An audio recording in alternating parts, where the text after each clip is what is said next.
চাকসুতে vote গ্রহণ শেষ, শুরু হবে গণনা।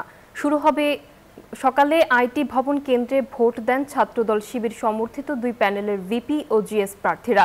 বেলা বাড়ার সাথে বেড়েছে অভিযোগও। ভোটদান শনাক্তের অমোচনীয় কালি নিয়ে বিস্তর অভিযোগ ছাত্রদল ও শিবিরের।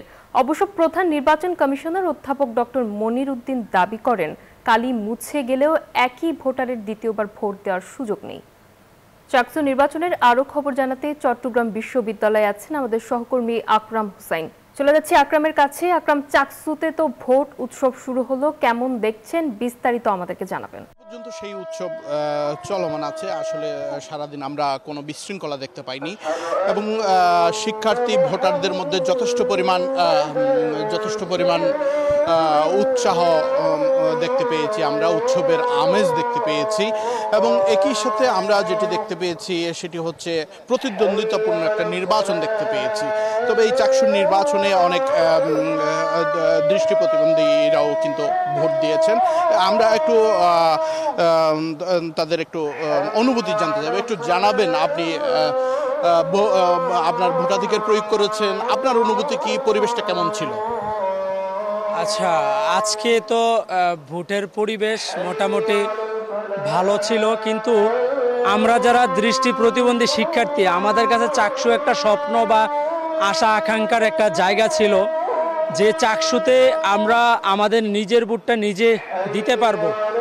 কিন্তু দৃষ্টি প্রতিবন্ধী শিক্ষার্থীরা বারবার প্রশাসনকে দাবি জানিয়ে আসলেও আমাদের যে বিশেষ পদ্ধতি ব্রেইল ব্যালট পদ্ধতি, যে পদ্ধতির মাধ্যমে আমরা নিজেদের ভোটটা নিজেরা প্রয়োগ করতে পারবো, কিন্তু প্রশাসন ওই ব্যবস্থাটা কোনোভাবে গ্রহণ করেন নাই। যার কারণে আজকে আমরা একটি প্রক্রিয়ার মাধ্যমে ভোট প্রদান করছি, যেই প্রক্রিয়াটা হচ্ছে আমার ভোট দিবে অন্য কেউ, মানে অন্য কারোর সহযোগিতায় আমি ভোট দিচ্ছি, যেই প্রক্রিয়াটা অনিশ্চিত এবং অস্বচ্ছ। ধন্যবাদ। আমরা শুনছিলাম আসলে একজন দৃষ্টি প্রতিবন্ধী তার অনুভূতি জানাচ্ছিলেন চাকসুর নির্বাচন নিয়ে। তবে দৃষ্টি প্রতিবন্ধীদের অভিযোগ এবং প্রার্থীদের অভিযোগ, আমরা সকাল 11টার দিকে কিন্তু ছাত্রদল সমর্থিত ভিপি প্রার্থী এবং ছাত্র শিবির সমর্থিত ভিপি প্রার্থী উভয়ই কিন্তু অমোচনীয় কালি ব্যবহারের ক্ষেত্রে মোচনীয় কালি ব্যবহারের অভিযোগ করেছেন এবং স্বাক্ষর ছাড়া ব্যালট পেপার সরবরাহের অভিযোগ করেছেন। অন্যদিকে ধীর গতিতে ভোট গ্রহণের অভিযোগ করেছেন। অন্যদিকে বৈষম্য বিরোধী ছাত্র আন্দোলনের সাবেক সমন্বয়ক রাফি বলেছেন, ধীর গতিতে ভোট গ্রহণ এটি একটি ষড়যন্ত্রের অংশ, যাতে শিক্ষার্থীরা ঘন্টার পর ঘন্টা লাইনে দাঁড়িয়ে থেকে ভোট না দিয়ে চলে যায়, সেই ষড়যন্ত্রের অংশ হিসেবে ভোট গ্রহণের ধীর গতি বলে তিনি বলতে চেয়েছেন।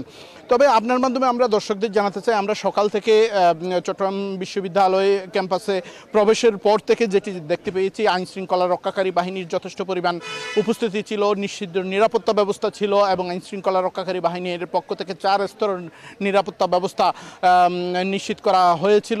সাদা পোশাকে গোয়েন্দা নজরদারি বৃদ্ধি করা হয়েছিল। একই সাথে প্রশাসনের পক্ষ থেকে জানানো হয়েছিল যে কোনো ধরনের অপ্রীতিকর ঘটনা এড়ানোর জন্য তারা সর্বপ্রকার প্রস্তুত রয়েছেন এবং স্ট্রাইকিং ফোর্স হিসেবে রাখা হয়েছে বাংলাদেশ সেনাবাহিনীকে এবং অনাকাঙ্ক্ষিত ঘটনা ঘটলে তখন বাংলাদেশ সেনাবাহিনীকে ডাকা হবে বলে জানিয়েছিলেন।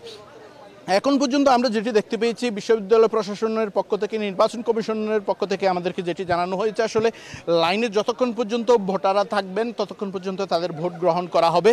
একই সাথে যাতে নির্বাচন কমিশনের পক্ষ থেকে জানানো হয়েছে সুস্থ, সুন্দর এবং সুশৃঙ্খলভাবে যাতে ভোট সম্পন্ন করতে পারে এবং সুন্দর একটি চাকসু নির্বাচন উপহার দিতে পারে, সেই জন্য সব প্যানেলের প্রতি তারা আহ্বান জানিয়েছেন এবং অন্যান্য রাজনৈতিক দলের সমর্থক যারা আছেন তাদের প্রতি আহ্বান জানিয়ে।